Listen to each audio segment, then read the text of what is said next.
નમસ્કાર દર્શક મિત્રો, આપ નિહાળી રહ્યા છો એસબીસી ન્યૂઝ. હું છું આપની સાથે હેમલતા. સમાચાર વિગતવાર. ભરૂચ દૂધધારા ડેરીની ભાજપ સામે ભાજપની ચૂંટણીમાં ઘનશ્યામ પટેલના પેનલની જીત, 10 બેઠકો ઉપર વિજય. ભરૂચ દૂધધારા ડેરીની 14 બેઠકો પર શુક્રવારે ચૂંટણી યોજાઈ હતી. ભાજપના ઘનશ્યામ પટેલ અને વાગરા તાલુકાના ભાજપના ધારાસભ્ય અરુણસિંહ રાણાની પેનલ વચ્ચે યોજાયેલી ચૂંટણીમાં શનિવારે જાહેર થયેલા પરિણામોમાં 10 બેઠકો સાથે ઘનશ્યામ પટેલની પેનલનો ભવ્ય વિજય થયો હતો.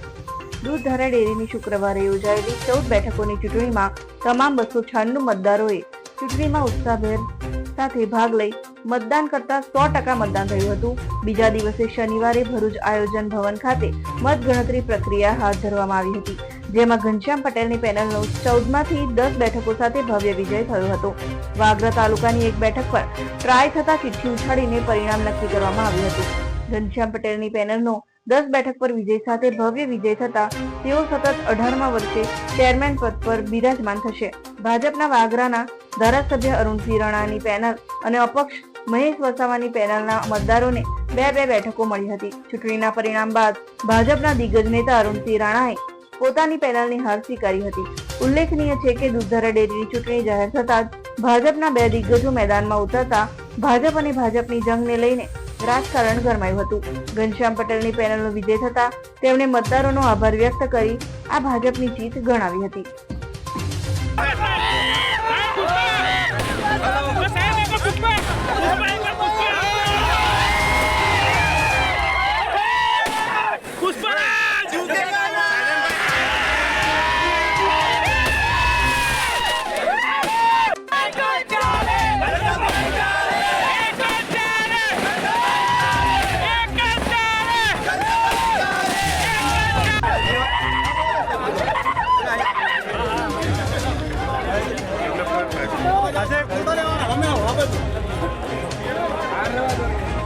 માંથી મોટાભાગના ઉમેદવારો આપણા જીતા છે અને ખૂબ સારો રિઝલ્ટ આપણને મળ્યું છે.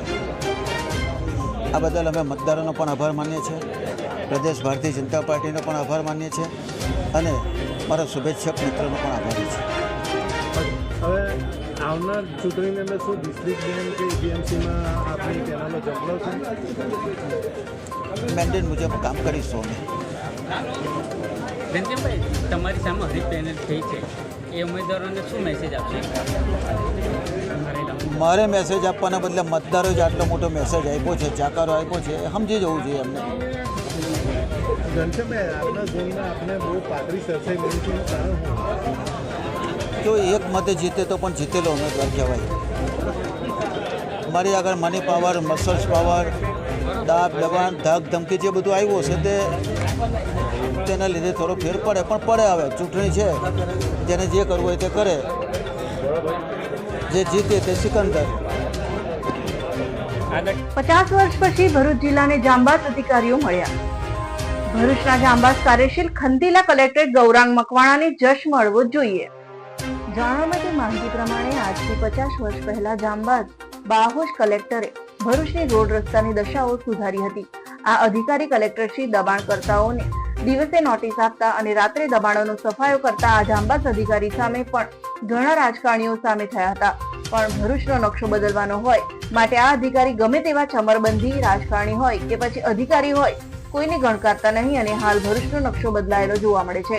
તેમજ હાલમાં પણ ભરૂચ જિલ્લા કલેક્ટર ગૌરાંગ મકવાણાના રાહબળ હેઠળ ભરૂચ જિલ્લાની ભરૂચ શહેરના દબાણકર્તાઓ સામે લાલાક કરી દબાણો દૂર કરવા માટે ભરૂચના કલેક્ટર કચેરીના જાંબાઝ મહેમતુ પ્રાંત અધિકારી મનીષા મનાની બૌડા, કચેરીના અધિકારીઓ, પીડબ્લ્યુડીના અધિકારીઓ તથા ભરૂચ જિલ્લાના મામલતદારશ્રી વગેરે એકબીજાના સાથ સહકારથી ભરૂચમાં હૃદયસમા વિસ્તારમાં જેવા કે શ્રવણ ચોકડીથી શક્તિનાથ સુધીનો દબાણ કરતો રસ્તો દબાણ દૂર કરી સફાયો કરી ગમે તેવા ચમરબંધીઓની પણ એસી કી તેસી કરી આજે દબાણકર્તાઓને ધૂળ ચાટતા થઈ ગયા છે.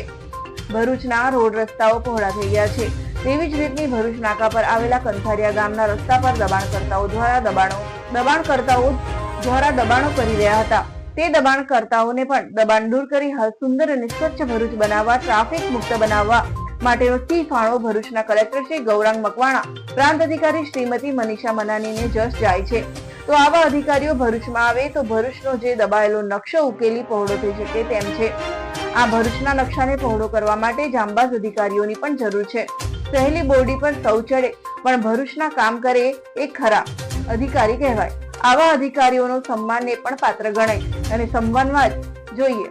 ભરૂચ જિલ્લા મનરેગા કૌભાંડની તપાસ ઠેરના ઠેર. આલી મવાલીઓ જેલમાં, માલ ખાનારાઓ મહેલમાં. જાણવા મળતી માહિતી પ્રમાણે ભરૂચ જિલ્લાના મનરેગા કૌભાંડમાં કરોડોનું કામ કર્યા વિનાનું કૌભાંડ કરનાર એજન્સી અધિકારીઓ, મળતિયાઓ, તપાસ અધિકારીઓ દિવાળીમાં લીલાલહેર કરે છે અને આલી મવાલીઓને તપાસના નામે જેલ ભેગા કરી તપાસના નામે ઠેરના ઠેરની વાતો કરી રહ્યા છે. હકીકતની વાત તો એ છે કે ભરૂચ જિલ્લાના હાંસોટ, જંબુસર, આમોદ તાલુકામાં જલારામ એજન્સી દ્વારા જે કૌભાંડ કરવામાં આવ્યું છે એ કૌભાંડના મુખ્ય સૂત્રધાર કોંગ્રેસના અગ્રણી નેતા હીરા જોટવાના નામે એજન્સી મંજૂર થઈ હતી. આ પહેલેથી રાજકારણી, ખૂંખાર, જાંબાઝ રાજનેતા અને જેઓ દેશની પ્રજાને વિકાસના નામે કામો ન કરી વિકાસના કામો કાગળ પર જ યોજનારને દોડાવી અધિકારીઓ સાથે એકબીજા પર મેળાપીપણામાં કરોડો રૂપિયા ઘર ભેગા કરનારની આજે તપાસ ઠેરની ઠેર છે. મુખ્ય સૂત્રધાર ભરૂચ જિલ્લાના તત્કાલીન નિવૃત્ત જિલ્લા વિકાસ અધિકારી પ્રશાંત જોશી, હાંસોટ તાલુકા વિકાસ અધિકારી, જંબુસર તાલુકા વિકાસ અધિકારી, આમોદ તાલુકા વિકાસ અધિકારી, આ મુખ્ય સૂત્રધારો બહાર મહેલમાં અને આલી મવાલીઓ જેલમાં જો આવા તપાસ એન્ટી કરપ્શન બ્યુરોને આપી હોત તો આ એસીબીના અધિકારીઓ ભલભલા ધુરંધરોને જેલ ભેગા કરી દીધા હોય એમાં શંકા નથી. એસીબી હાલ ભારતમાં, દેશમાં, ગુજરાત રાજ્યમાં કાર્યવાંત, કાર્યશીલ કે જેઓ રોજે રોજ ભ્રષ્ટાચારીઓને રંગે હાથ પકડી જેલ ભેગા કરે છે, ત્યારે ભરૂચના મનરેગા યોજનાના કૌભાંડમાં સીટની રચના કરી છતાં પણ આજે 6 મહિના થયા છતાં પણ તપાસ ઠેરની ઠેર છે. ભરૂચ નગર નિયોજક આનંદ પંડ્યા, રૂપિયા આપો અને કામ કરાવો. ટાઉન પ્લાનિંગ ઓફિસર આનંદ પંડ્યા સેટિંગ વાળી ફાઇલો ફટાફટ પાસ કરે છે અને સહીઓ કરે છે. સેટિંગ ન થનારી ફાઇલો ધૂળ ખાતી રહે છે અને ઢગલામાં પડી રહે છે. જાણવા મળતી માહિતી પ્રમાણે ભરૂચ જિલ્લામાં આવેલ નગર નિયોજકના કચેરીમાં ટાઉન પ્લાનિંગ ઓફિસર આનંદ પંડ્યા રોજે રોજ સુરતથી અપડાઉન કરે છે. એમનું હેડક્વાર્ટર ભરૂચ હોવા છતાં પણ સુરતથી અપડાઉન કરી રહ્યા છે. આવા અધિકારીઓ ભરૂચના વિકાસ માટે ભરૂચના અરજદારો પાસેથી મસમોટી રકમ લઈ ફાઇલો પાસ કરવામાં માહિર છે અને જો 2 નંબરી રૂપિયા ન આપે તો ફાઇલો ધૂળ ખાતી રહે છે અને જ્યારે થાકીને અરજદાર રૂપિયા આપે તો ફાઇલ પરથી ધૂળ ખંખેરાય છે.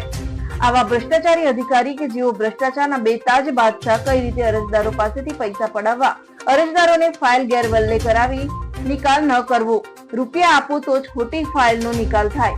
આ અધિકારી આનંદ પંડ્યા રૂપિયા ઓફિસમાં કે ચેમ્બરમાં લેતા નથી, પણ રવિવારના રોજ સુરત મુકામે અરજદારોને તથા એજન્સીઓને કે એજન્ટોને સુરત બોલાવી નક્કી કરેલ જગ્યાએ અરજદારોને બોલાવી લેતી દેતી કરતા હોય છે. આવા અધિકારી મહિને આશરે 25 થી 30 લાખની પ્રેક્ટિસ કરતા હોય છે અને ફાઇલમાં જો ગડબડી હોય તેથી પણ લાખોની પ્રેક્ટિસ વધી જાય છે. આવા અધિકારીઓ ડાયરેક્ટર અરજદારોને સંપર્ક કરી એજન્સી એજન્ટોને સાઇટ પર કરી લાખોથી પણ વધુ રકમ પડાવતા હોય છે. આનંદ પંડ્યાને જો કાયદેસરની તપાસ કરવામાં આવે તો તેના ફરજના સમય દરમિયાન કરેલી કાળી કમાણીની વિગતો બહાર આવે તેમ છે. Bharuch Jayendrapuri arts and science કોલેજના બની બેઠેલા ટ્રસ્ટી જીવરાજ પટેલ ભરૂચ શહેરમાં ચતુર્થ માસ દરમિયાન મહામંડલેશ્વર જયેન્દ્રપુરી મહારાજાના સાનિધ્યમાં કથાનું આયોજન કરેલ. ભરૂચ જિલ્લાની પ્રજાજનોએ પોતાના બાળકોને શિક્ષણ માટે કોથળા ભરીને ગામડે ગામડેથી દાનની વર્ષા કરી હતી. Bharuch Jayendrapuri arts and science કોલેજના હાલના ચેરમેન શશિકાંતભાઈ પટેલ છે. જાણવા મળતી માહિતી પ્રમાણે ભરૂચથી વધુ અભ્યાસ માટે વડોદરા, સુરત, વિદ્યાનગર, આણંદ, અમદાવાદ વગેરે ઉચ્ચ અભ્યાસ માટે વિદ્યાર્થીઓને જવું પડતું હતું. આ માટે ભરૂચના સેવાભાવી મહાજનોએ ચતુર્થ માસ દરમિયાન રોકાયેલા મહામંડલેશ્વર સ્વામી શ્રી જયેન્દ્રપુરી તથા ભરૂચના અગ્રણીઓ ભેગા થઈ જેવા સ્વર્ગવાસી ગણેશભાઈ અમીન, સ્વર્ગવાસી ડાયાભાઈ પટેલ, સ્વર્ગવાસી શ્રી ભલજી કાકા તેમજ ભરૂચના ધુરંધર ધારાશાસ્ત્રી મુકુંદભાઈ ઠાકોર તેમજ ભરૂચ એનકે કોલેજના retired principal director Shri RC Joshi વગેરે પ્રમાણિત પોતાની સેવાઓ આપી કથા કરી આ કોલેજને ઊભી કરવા માટે ભરૂચ જિલ્લાની પ્રજાને જોડી ફેલાવી દાન મેળવી Bharuch Jayendrapuri arts and science college commerce college ઊભી કરી હતી.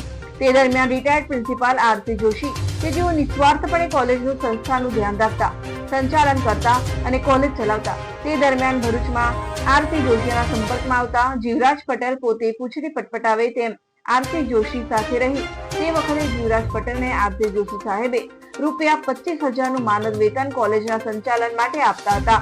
પરંતુ આ દરમિયાન ધીમે ધીમે જીવરાજ પટેલ પોતાની પાંખો ફેલાવતા હોય, પોતાના ટાંટિયા લાંબા કરતા હોય તેમ ભરૂચ સદવિદ્યા મંડળના જીવરાજ પટેલ સરમુખત્યાર શાહી બની ગયા હતા.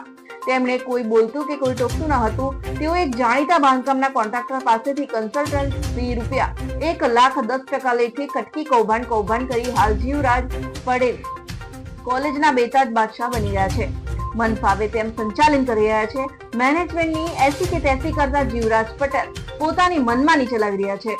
હાલમાં ચેરમેન તરીકે ભરૂચના ધારાશાસ્ત્રી શશિકાંતભાઈ પટેલ કે જેઓ સજ્જન માણસ છે અને હાલ તેઓ મેનેજમેન્ટમાં એકલા પડી ગયા હોય, જેથી જીવરાજ પટેલ તેની મનમાની ચલાવી જીવરાજ પટેલની છોકરી કે જેનું નામ હિના પટેલ છે, તેઓને પોતે મનમાની ચલાવી સદવિદ્યા મંડળના ટ્રસ્ટી બનાવી, પ્રિન્સિપાલ બનાવી વગેરેનો તકતો ગોઠવી સંસ્થાને હડપ કરી જવાના પેતરા કરી રહેલ જીવરાજ પટેલ કે જેઓ ભરૂચ જિલ્લાના કે ભરૂચ શહેરના સ્થાનિક વતની નથી, છતાં પણ ભરૂચ જિલ્લાની પ્રજાને ઉલ્લુ બનાવી પોતે રોફ જમાવે છે. તો આવા બની બેઠેલા બોગસ ટ્રસ્ટીઓથી સદવિદ્યા મંડળ સંસ્થાને બચાવી એ જ પ્રજાના હિતમાં છે. ભરૂચ જિલ્લા નિરીક્ષક જમીન રેકોર્ડ વિભાગના અધિકારી ધર્મેશ પટેલ તથા આણી મંડળને રૂપિયા આપો અને કામ કરાવો. ભરૂચ જિલ્લા કલેક્ટરને વિનંતી, આ પણ એક ભ્રષ્ટાચારી દબાણ છે. ભરૂચના DILR કચેરીમાં ભ્રષ્ટાચારી રૂપી દબાણ દૂર કરવાની જરૂર છે. તપાસ કરો, ભ્રષ્ટાચાર દૂર કરો.